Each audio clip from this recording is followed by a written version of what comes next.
Kali ini kita akan membahas tentang sebuah karya yang banyak peminatnya banyak, tapi itu seakan-akan jadi sebuah apa ya namanya, jadi peminatnya mah banyak, cuman keringat produksinya ya seakan-akan aya batasan gitu tak ayeuna mumpung di hari ini itu ada kita sebenarnya mah lain kedatangan tamu atunya, tapi keluarga gitu, tapi ya kebenaran badan waktuna kerja AC lagi santai, jadi kita akan ngobrol-ngobrol tentang subtemanya itu tentang karya di perfilman gitu ya.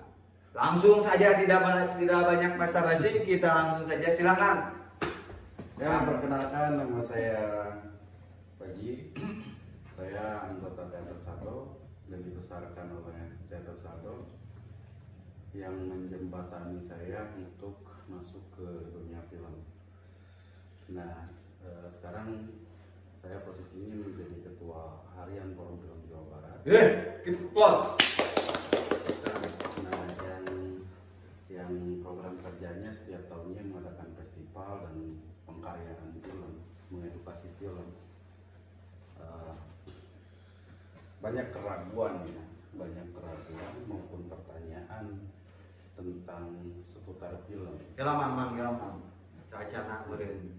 Orang tidak kurang banyak, orang kampung gitu. Teu nyawa rek nanya heula saja, tapi maaf. Ari anu disebut film teh kumaha gitu, kan loba ya. Nanti amun kurang berapa tadi saya bilang bahwa penikmatnya itu banyak. Cuman yang sebetulnya apakah semua karya yang berbentuk audio visual itu disebut sebuah yang direkam terus dipublis itu disebut film, atau emang ada klasifikasi khusus gitu tentang film eta segitu heula nya. Jadi ini mengutip tentang karya film ya. Karya film itu apa gitu kan? Apakah setiap yang disyuting oleh kamera maupun kamera HP maupun kamera profesional itu bisa disebut film? Ini mengutip dari pembicaraannya artis senior berikut produser juga, itu dari Micro.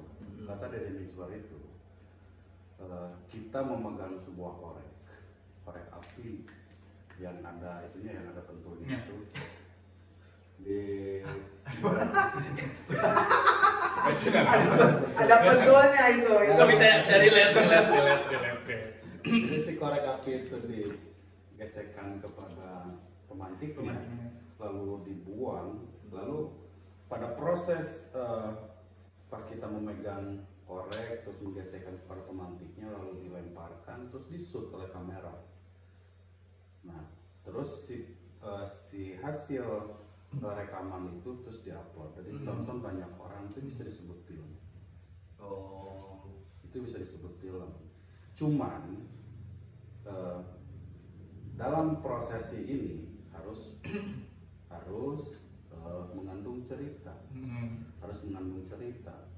makna yang terkandung dalam kita memegang korek, terus memantik korek dan lalu melemparkannya, itu menjadi sebuah cerita, itu bisa disebut film. Terus apa sih jenis film gitu? Genre-genre film itu sangat banyak sekali. Lalu yang merebak di Indonesia itu ada beberapa, yaitu karya film eksperimental, karya film fiksi, karya film dokumenter, dan banyak lainnya juga. Kita bahas 3 film eksperimental itu sendiri.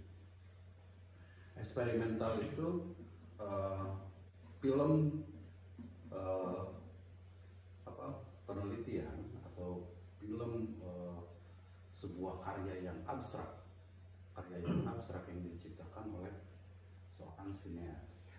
Jadi karyanya susah dimengerti atau karyanya apa, menjadi perbincangan para penonton. Apa sih maksudnya, apa sih jalan ceritanya yang cukup rumit untuk dimengerti, itu eksperimental. Terus fiksi itu film yang dibuat ceritanya dengan tokoh-tokoh fiktif, tokoh-tokoh fiktif dan diciptakan dan dibuatkanlah sebuah narasi cerita dalam sebuah skenario, lalu disut oleh jajaran produserial dan tim artistiknya, tim kameranya, tim penyutradaraannya, lalu menciptakan sebuah film. Itu fiksi. Lalu dokumenter, kalau dokumenter itu film terjadinya sejarah manusia, sejarah peradaban, sejarah negeri apapun itu yang mengandung tentang sejarah, biografi dan sebagainya. Adapun film yang menceritakan tentang kejadian-kejadian seperti penyebab banjir, terus kenapa negara itu seperti ini sekarang, apa penyebabnya, itu bisa digali oleh dokumenter. Itu jadi setiap yang ditangkap oleh kamera, misalkan beberapa menit, lalu si gambar itu dibuatkan ceritanya, lalu disut, nah itulah film. Tapi jelas mau direkam mungkin ya. Kalau itu direkam apa aja? Film. Oh, eta jadi nu kitu film teh. Karena film itu seni terakhir yang memakan 7 unsur seni. Seperti seni musik, seni tari, terus seni rupa dan sebagainya. Jadi lamun dia mah jika ngarangkum gitunya, ngarangkum itu ya seolah-olah memakan semua. Atau lain ngarangkum atau memeluk semuanya gitu. Ya bisa dikatakanlah bahwa film itu adalah seni terakhir. Seni yang menjadi media paling efektif untuk membuat sebuah propaganda, edukasi, atau campaign. Misalkan kita mau mengkampanyekan sebuah bahayanya bully, kita membuat sebuah film bully gitu kan. Kita mau mengkampanyekan pendidikan tentang penyakit stunting, terus tentang mendidik anak dan sebagainya. Parenting. Itu karena kan itu parenting. Karena kan film itu hampir semua kalangan. Ya penikmatnya banyak. Anak-anak, muda maupun tua itu semua menonton. Karena kan media sekarang kan udah zamannya digitalisasi. Film itu bisa diakses dimanapun. Dalam tinu segi perbandingan ya, nanya menit itu. Nanya.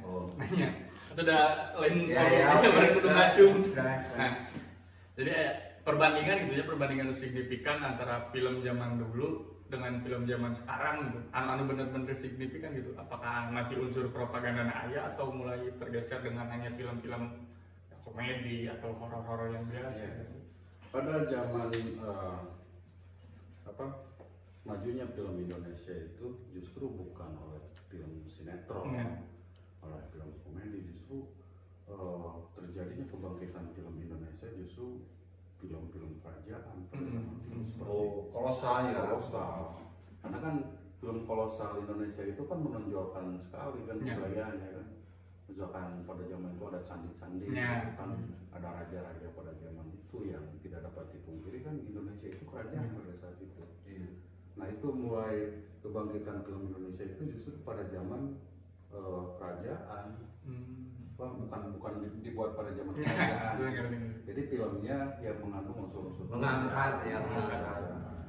Nah setelah era 90 atau 80 lah, 80 datanglah industri dari India yang sekarang dikenal dengan Parwes, Punjabi, Soraya, sebagainya.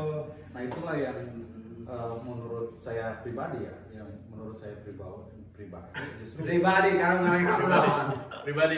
justru itu menjadi sebuah Bukan. apa ya? Sebuah pemicu justru kemunduran film Indonesia. Jadi film Indonesia sekarang seolah-olah dimonopoli, dimonopoli oleh industri India dan Cina gitu. TV-TV sekarang kan didominasi oleh sinetron, yang notabene sinetron itu bawaan dari sana di India gitu. Begitu. Terus, Bang. Nah, bagi sineas-sineas muda ya, bagi Cineas teh naon, Mang? nah sineas itu kalau bahasa gaul nama filmmaker lah. Filmmaker. Jadi si penggelut, Ya, penggelutna filmmaker atau namanya tadi teh lain penggelut, bukan penggelut atau Pembuat. pelaku. filmmaker lah, sineas itulah bisa dikatakan filmmaker. Gaul. Filmmaker. Nah, sineas muda jangan berkecil hati ya, karena kan kata Deddy Mizwar tadi, apapun medianya, yang penting dalam perekaman itu kita menuangkan sebuah cerita, itu bisa disebut film. Jadi pada intinya mah meureun aya anak kalau adanya sebuah cerita itu sangat penting. Penting sekali. Itu baru sekali. bisa disebut sebuah film. Eta oge lamun direkam. Lamun udah kapencet tuh muas. Menjadi cerita unggul. Benar. Karena film itu atau karya-karya itu kan, jadi nggak ada karya jelek maupun bagus. Jadi kuat dan lemahnya karya.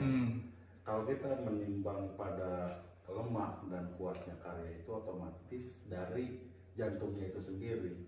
Nah, cerita ini adalah sebuah jantung dalam sebuah karya film.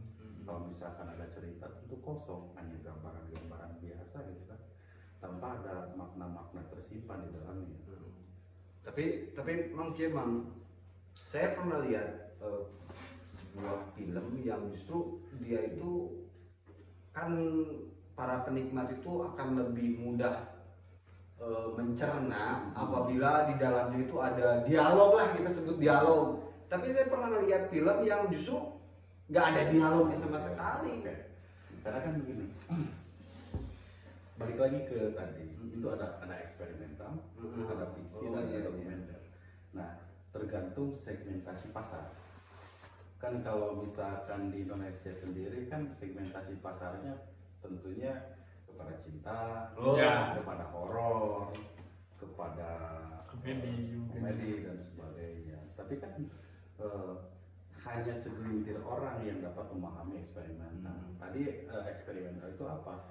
Eksperimental itu film yang susah dimengerti, seperti halnya film yang tidak ada dialog, hanya gambaran-gambaran, hanya memunculkan simbol-simbol saja. Tapi kirain awalnya saya mengira itu emang nyeritain film yang pemerannya itu bisu. Ya. Jadi dia nggak ada dialog.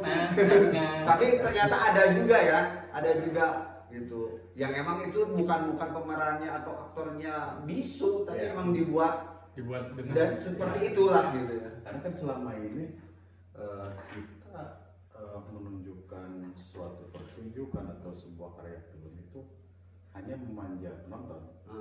Penonton hanya melihat, merasakan kesedihan atau kesenangannya tanpa bisa berpikir naon sih dia teh gitu. Nah, eksperimental itu dikemas dengan secara berbeda, beda dengan film-film yang lainnya. Jadi mengupayakan kepada penonton untuk menafsir kembali gitu, apa perspektif dari film ini gitu kan. Karena kan karya itu dilihatnya dari berbagai perspektif gitu. Seperti melihat gelas dari pinggir, dari kanan kiri, atas bawah, berbagai sudut, tentunya akan berbeda, itu pandangannya.